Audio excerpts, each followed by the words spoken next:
Совет Федерации единогласно одобрил закон, запрещающий российским гражданам и компаниям размещать рекламу на ресурсах людей, которых власти признали иностранными агентами, на сайтах, в блогах и социальных сетях. Если человек, которого Минюст внес в реестр иноагентов, продолжит размещение рекламы, ему грозит штраф. После 2 административных нарушений иноагента могут привлечь к уголовной ответственности. Рекламодателям грозит штраф до 300 тысяч рублей.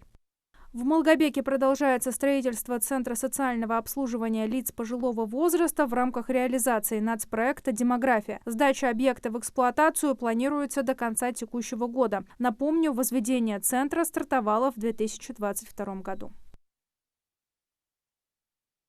С начала года выездной онкопатруль выявил 25 злокачественных новообразований у жителей Ингушетии. Обследование жителей региона проводится в рамках реализации нацпроекта здравоохранения. В январе текущего года проведен 141 профилактический осмотр. Диспансеризацию прошли 356 человек. Из них на дообследование направлены 24 человека. У 18 впервые выявлены патологии. 7 человек взято на диспансерный учет. Все пациенты уже записаны на прием к специалистам в республиканский онкодиспансер. Там для них будет назначено дополнительное обследование и определена дальнейшая тактика лечения.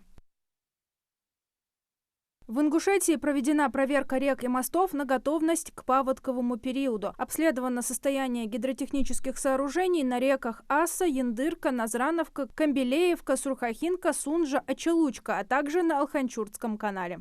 В апреле 2024 года Россельхозбанк откроет доступ к оформлению заказов маркетплейса «Свое родное» в своем мобильном приложении для физических лиц. На площадке будут представлены самый крупный ингушский производитель, мясоперерабатывающий комбинат «Эко-Муслим-продукт», кондитерская продукция от «Илиев-продукт», мучные полуфабрикаты «Горяночка» и многое другое. Глава региона Махмуд Али Калиматов отметил, что такие инициативы способствуют развитию сельского хозяйства, а также создают дополнительные возможности для местных производителей.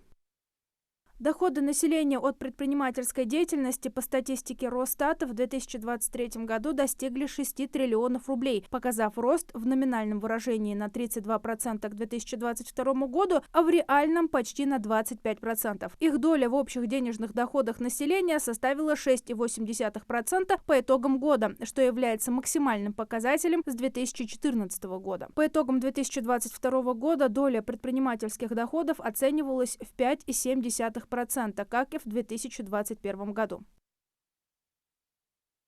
Россияне, которым не хватает трудового стажа, могут его докупить, но не более половины от уже имеющегося количества лет, заявила член Комитета Госдумы по труду, социальной политике и делам ветеранов Светлана Бессараб. Она отметила, что каждый год цена на пенсионные баллы меняется, и в первую очередь такое предложение интересно тем, кто не смог сформировать свой трудовой стаж в полном объеме или не сформировал пенсионный баланс. Согласно бальной системе расчета пенсии, каждый год трудовой деятельности гражданина оценивается в пенсионных баллах, количество которых зависит от ежегодных сумм отчислений страховых взносов с заработной платы.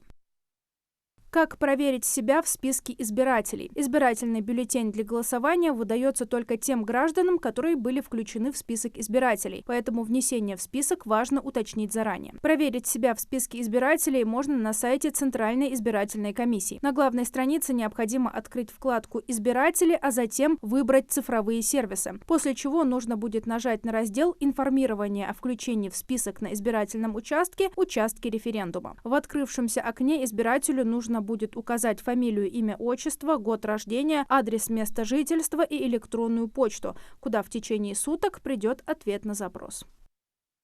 Ингушские спортсмены завоевали 3 золотые и 3 бронзовые медали на первом открытом первенстве школы плавания «Юный пловец» в Грозном. В соревнованиях приняли участие порядка 200 юных спортсменов из 10 субъектов России. Соревновались на разных дистанциях от 50 до 1500 метров. Наша команда была в составе 16 человек. По итогам всех заплывов Имран Льянов занял первые места на дистанциях 50, 100 и 200 метров брасом. Также он завоевал бронзовую медаль в дисциплине 200 метров на спине. Также бронзовые награды завоевали Мухаммад Мартазанов в дисциплине 50 метров баттерфляем и Магомед Угурчиев в дисциплине 50 метров вольным стилем.